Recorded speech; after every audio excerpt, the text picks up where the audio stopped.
What up, everybody? Welcome back to the channel. Today on Fitness with Frost, we're going over the brand new Pixel Watch. This just got released. I'm gonna go over what we know. You could pre-order it right now, and it's gonna be releasing on October 13th. First thing, of course, is the price. It's coming in at $349 US.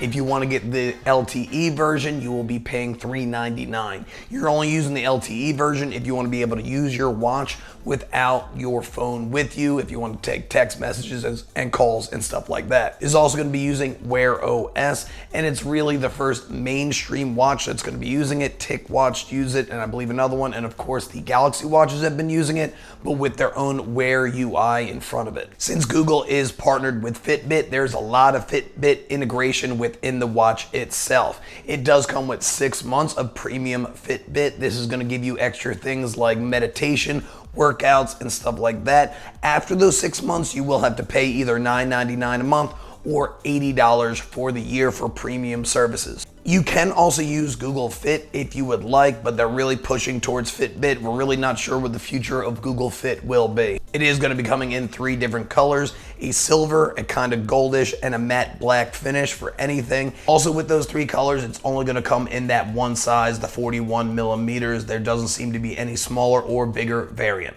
And its watch bands are pretty interesting. They're kind of comparing it to putting on a camera lens onto a camera, the way it clicks on in. I'll be going over that in the review myself as well, but I'm kind of interested on how it works. It is coming with Bluetooth 5.0, and it's also going to even have NFC payment through Google Pay. We really feel like Fitbit Pay is going to be pushed to the side within the next couple of years, so you're not going to really have to worry about that. It has a GPS built in, and you can even get ECG scans as well. And it's going to have 5 atmospheres of water resistance. As far as the design is concerned, it is very oval shaped, kind of comes all the way around.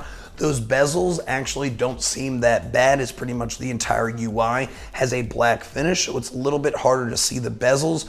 But when you do look at it from different angles, especially in harsher sunlight, you'll be able to see those bezels a little bit more. But they say they're kind of inspired by a droplet of water, the way it goes around the wrist. It is relatively light, coming in at 1.26 ounces. It's going to be 41 millimeters wide, and of course those bands will be proprietary towards Google. The screen is going to be an AMOLED display with an always-on capability with 320 pixels per inch, which is pretty dense. And it's also going to be coming with Corning Gorilla Glass on it to help out with scratch resistance.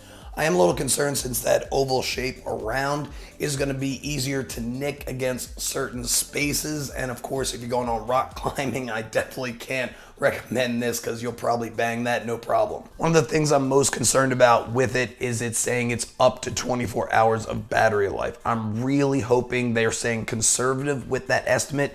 Typically they overstate battery life and it tests underperforming. The battery is 924 milliamp hours. For charging the device, it does come with a USB-C magnetic charger. They say 50% will only take 30 minutes. So hopefully if you're gonna go take a shower for 30 minutes, you'll be able to get in your sleep tracking and be able to get in a charging schedule, because 24 hours really isn't that great, and you really want to make sure to take advantage of the Fitbit sleep track. Fitbit's sleep tracking is historically one of the more accurate out of all the bands in the whole entire space, so hopefully you will be able to charge it to take advantage of that sleep tracking. It is coming with 32 gigabytes of internal storage with 2 gigabytes of RAM. They are using the Exynos 9110 as their system on a chip. I was kind of concerned if they would use Qualcomm or not, but let's see how it works when we get the device. It does also have a built-in microphone and a built-in speaker that can be used for calls, and of course you can also use that microphone to get into Google Assistant. I really hope it's not going to underperform below 24 hours, but we're only really going to know that until we get those hands-on, so make sure you subscribe to the channel. Hit that notification bell to be one of the first ones to know when that video does come out. They say it's Fitbit's most advanced heart rate monitor, which is pretty interesting. I just did my review on the Sense 2, which is Fitbit's flagship product at $300.